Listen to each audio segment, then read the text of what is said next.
안녕하세요. 수행주입니다.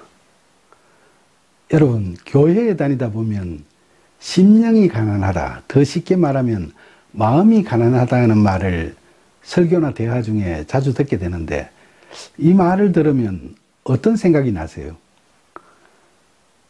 재물이 있고 없고를 떠나서 마음에 욕심이 없다거나 아니면 반대로 마음속으로는 늘 자신이 가난하다고 느낀다는 뜻으로 들리지는 않으세요? 또 한편으로는 마음에 여유가 없고 허전하다는 의미의 처량한 소리로 들릴 수도 있겠죠. 그런데 세상 살면서는 잘 듣지 못했는데 교회 다니면서 자주 듣게 되는 이 심령이 가난하다는 이 말이 이처럼 감상적인 이야기일까요? 여러분은 어떻게 생각하세요? 예수님께서는 마태복음 5장 3절에서 심령이 가난한 자는 복이 있나니 천국이 그들의 것이며 라고 말씀하셨습니다. 가난한 심령이란 과연 어떤 것일까요? 이 말이 예수님께서 하신 말씀으로 성경에 기록되어 있으니까 감상적인 이야기는 아닐 것 같고, 어떻게 보면 이 가난한 심령이란 것은 남들 앞에서 자신을 낮추는 겸양이나 마음속에 욕심을 비우는 무소유를 지향하는 그런 것을 말하는 걸까요? 겸양이나 무소유는 죄의 뿌리를 없애고자 하는 자기의나 자아실현을 추구하는 덕목이라고 할 수 있습니다. 많은 사람들은 살아가면서 이런 마음 자세를 실천하려고 애를 쓰지만 그걸 말처럼 쉽게 이루어 나가기는 매우 어렵죠. 그래서 수양과 단련을 통해서 자신의 의지와 노력으로 그것을 잘 행하는 사람들을 세상에서는 훌륭한 인격자나 수도자로 떠받들고 많은 칭찬을 아끼지 않습니다. 그러나 우리가 하나님을 알아가면서 성경적 가치관이 자기 안에 자리 잡으면 심령이 가난하다는 말은 우리가 흔히 생각하기 쉬운 것처럼 행실이 겸손하다거나 마음의 욕심을 비운다는 그런 것을 훨씬 뛰어넘는 의미를 가지고 있다는 것, 그 사실을 깨닫게 될 겁니다. 심령에 가난하면 참된 그리스도인이라면 자연히 갖게 될 수밖에 없는 가장 기본적이고 핵심적인 품성, 즉 하느님 나라 백성의 근본적인 마음 자세라고 할 수 있습니다.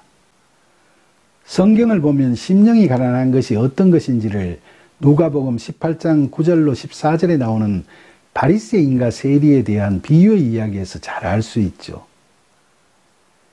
예수님께서는 바리새인과 같이 자기를 스스로 의롭다고 믿고 다른 사람들을 멸시하는 자들을 이 비유를 통해서 심령이 가난한 자가 아니라고 가르쳐 주시면서 우리들에게 심령의 가난함이 무엇을 의미하는지를 깨닫게 하십니다. 바리새인과 세리가 성전으로 올라가서 기도를 하는데, 바리새인은 자신은 돈이나 재물을 약탈하는 토색질도 하지 않았고 불이나 간음도 저지르지 않았을 뿐만 아니라 저 세리처럼 살지도 않았다고 자신의 의로움을 가시하면서 자기는 일주일에 2번씩 금식하고 11조도 잘 드린다고 자랑하죠.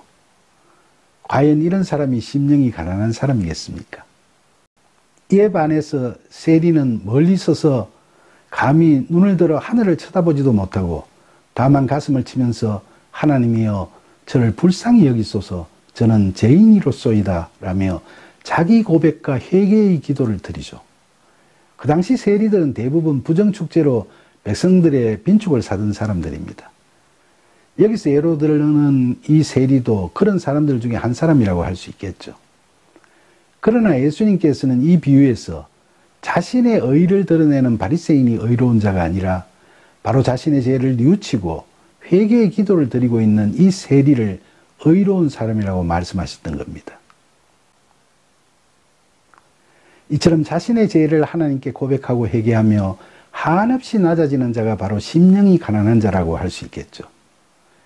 예수님께서는 이 비유에서 결론적으로 무릇 자기를 높이는 자는 낮아지고 자기를 낮추는 자는 높아지리라고 말씀하셨습니다. 자기를 낮추는 심령이 가난한 자가 높아진다. 즉 심령이 가난한 자가 이 땅에서 천국의 삶을 살아가는 사람이라고 말씀하신 겁니다. 누가복음 19장 1절로 10절을 보면 실제로 예수님께서는 여리고로 가셔서 삭개오라는 세리장을 만나십니다. 삭개오는 자기 마을에 오신 예수님이 어떤 분이신가 알고 싶고 뵙고 싶었죠. 그런데 예수님을 뵈려고 사람들이 너무 많이 나와서 붐볐기 때문에 키가 아주 작았던 삭개오로서는 그냥 서서는 예수님을 뵐 수가 없었죠. 그래서 길가에 서 있는 돌무화과 나무에 올라가서 예수님을 뵈려고 했는데 마침 그곳을 지나가시는 예수님께서 그런 그를 보시게 되셨어요. 예수님께서는 미리 그의 이름까지도 다 아시고 그가 누구인지도 다 아셨어요. 그래서 예수님께서는 삭개오야 속히 내려오너라. 내가 오늘 너희 집에서 유하해야겠다고 말씀하셨죠. 삭개오는 자신을 지명하여 부르시고 함께 하시고자 하는 예수님의 말씀을 듣고 너무나 기쁘고 감격스러워서 급히 내려와 예수님을 영접했습니다. 그러나 그 광경을 본 뭇사람들은 예수님께서 세상에서도 죄인으로 여기는 세리, 그 중에서도 세리장인 삭개오의 집에 가시는 것을 이상히 생각하고 수군거렸죠. 예수님을 집으로 모시고 간 삭개오는 감격에 겨워 똑바로 서서 예수님께 주여 보시옵소서, 이제 제 소유의 절반을 가난한 자들에게 주겠사오며 만일 제가 누구의 것을 속여서 빼앗은 일이 있으면 네 갑절로 갚겠나이다라고 서원했죠. 예수님께서는 자신의 죄를 뉘우치면서 앞으로는 가난한 이웃들에게 선행을 베풀며 다시는 부정하게 축제하지 않겠다고 서약하는 삭개오를 보시면서 그의 심령의 가난함을 인정하셨습니다. 그래서 예수님께서는 오늘 구원이 이 집에 이르렀으니 이 사람도 아브라함의 자손이미로다. 인자가 온 것은 잃어버린 자를 찾아 구원하려 함이니라 라고 삭개오가 구원받았음을 천명하셨죠. 이 이야기는 바로 심령이 가난한 자는 천국이 그들의 것이라는 말씀의 의미를 깨닫게 하는 이야기라고 하겠습니다. 이처럼 심령의 가난함이란 나는 하나님의 은혜가 아니면 존재할 수 없다고 자기의 가능성을 철저히 부정하고 하나님께 꽉 매달리는 마음 자세입니다. 이러한 심령의 가난함은 기독교 신앙의 근본이 되는 겁니다. 우리의 심령이 가난해야만 인간의 자력 구원은 불가능하다는 진리에 대해서 확신을 갖게 되는 거죠. 심령이 가난해야만 하나님의 말씀, 예수님의 말씀, 성령으로 세워진 성경의 말씀들을 제대로 해석하고 이해하게 됩니다. 따라서 심령이 가난하다는 것은 우리가 자기 수양이나 훈련을 통해서 도덕적으로 겸손한 자세를 갖춘다거나 지나친 욕심을 비운다는 것과는 차원이 다른 이야기라고 할 수 있죠.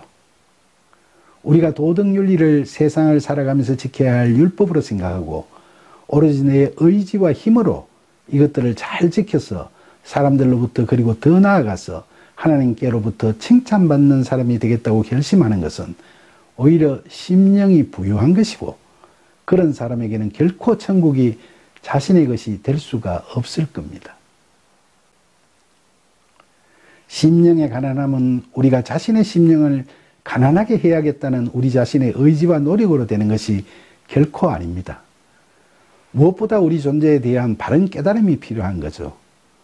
우리가 자신을 제대로 보고 우리의 존재 자체가 다 하나님의 은혜임을 깨닫게 되어야만 내 인생은 나의 것, 내 인생의 주인은 나 자신이라는 생각에 젖어 있던 인본주의적 가치관에서 벗어날 수 있게 됩니다.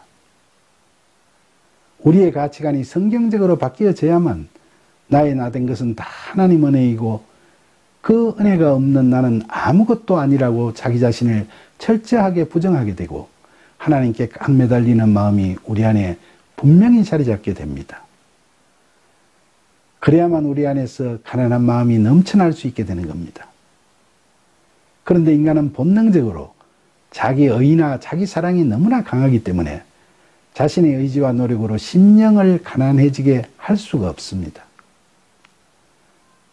성령의 이끄심과 도우심이 있어야만 비로소 하나님께 은혜 아니면 나 살지 못한다고 진심으로 고백할 수 있고 자신이 주인 삼은 모든 것을 다 내려놓을 수 있게 되는 겁니다. 그러니까 심령의 가난함은 내가 그렇게 하고자 해서 되는 것이 아닌 거죠. 그래서 예수님께서는 우리가 믿음의 사람으로 하나님과 동행하는 하나님 나라의 삶을 살아갈 때 하나님을 알아가면 갈수록 우리의 심령은 점점 더 가난해질 건데 그게 우리가 비참하게 되는 게 아니고 그게 바로 복이라고 선포하신 겁니다. 예수님께서는 성령의 이끄심으로 우리의 심령이 그처럼 가난해질 때 인본주의적 사고방식에 익숙해져 있는 세상 사람들은 그런 우리를 가련하고 불쌍하게 볼지 모르지만 그렇다고 해서 내가 잘못 생각하는 건 아닌지 하고 절대로 헷갈리거나 흔들리지 말고 가난한 심령을 내 것으로 그대로 받아들이는 것이 바로 천국을 우리의 것으로 하는 복된 삶이라고 말씀하셨던 거죠. 엄밀히 말하면 우리가 가난한 심령을 내 것으로 받아들이는 게 우리에게 무슨 결정권이 있는 것이 아니라 우리가 믿음으로 구원받아 내가 그리스도 안에, 그리스도가 내 안에라는 소위 영어로 in Christ의 경지에 다다르게 되면, 즉 하나님 나라를 경험하게 되면 성령으로 충만함을 받은 우리는 나를 향하신 하나님의 그 크신 은혜 앞에서 나의 나 된 것은 다 하나님 은혜라고 스스로 자복하게 되는 겁니다. 그러니까 예수 그리스도 안에서 복을 받은 참된 그리스도인들은 심령의 가난함이 이처럼 자기 마음과 생각을 지키게 되기 때문에 이 땅에서도 그 마음을 갖고 천국을 경험하며 살 것이고 죽어서도 하나님의 주권 아래에서 온전히 천국 백성이 되는 겁니다. 특히 앞으로 팔복에 대한 이야기들을 계속 들어보시면 공감하시겠습니다만은 팔복은 8가지로 구분되는 복을 이야기하는 것이 아니라 심령의 가난함이라는 복이 나머지 7가지 복의 전제가 되는 연관성을 가지고 있다고 할 수 있습니다. 이처럼 심령의 가난함은 그리스도인이 갖게 되는 가장 기본적이고 근본적인 복이죠. 그래서 예수님께서는 이 복을 천국 팔복 중에서 제일 먼저 말씀하셨던 겁니다. 앞으로 이어지는 나머지 이야기들을 다 들어보시면 그걸 확인할 수 있을 겁니다. 부디 이처럼 가난한 심령으로 이 땅에서부터 하나님 나라를 경험하는 저와 여러분이 되는 은혜가 우리 가운데 늘 임하기를 간절히 소망합니다. 감사합니다.